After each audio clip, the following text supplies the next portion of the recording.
Bonjour et bienvenue sur Equiliforce pour 3 nouvelles recettes végétariennes avec aujourd'hui des crêpes mais version sans lait avec de la boisson à base d'amandes en remplacement. Et puis pour les 450 g de farine, j'ai utilisé 150 g de farine de blé, 150 g de crème de riz, 150 g de farine de châtaigne auquel j'ajouterai 3 cuillères à soupe d'huile de tournesol, 3 cuillères à café de poudre à lever et 4 petits œufs.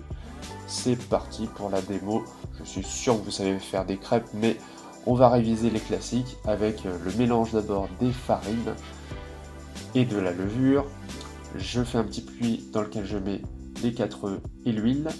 Et puis après, il suffit de touiller bien tranquillement en délayant bien sûr parce que c'est un peu dur au départ.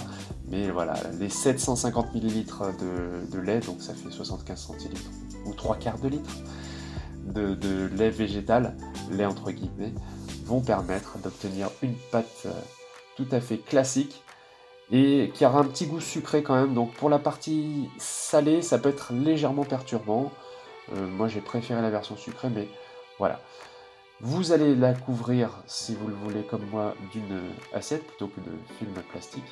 Et puis au bout d'une heure de frais, eh bien, elle est un peu plus épaisse. Et sur une poêle bien huilée et chaude, elle s'étale tranquillement.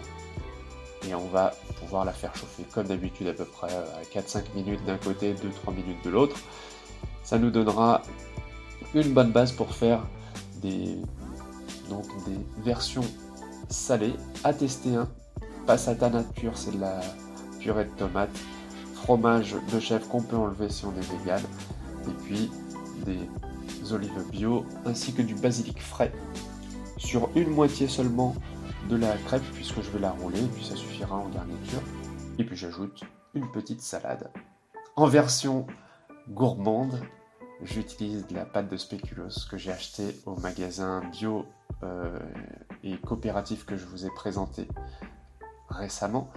Voici la présentation avec une rose des sables. Je vous montre tout de suite la démo, très simple. Il suffit de faire chauffer au micro-ondes ou au bain-marie comme ici du chocolat, de mettre 300 g à peu près de cornflakes non salés, et moi j'en ai choisi des bio, dans un grand saladier et mélanger pendant 1 minute bien énergiquement de façon à ce que le chocolat soit bien réparti.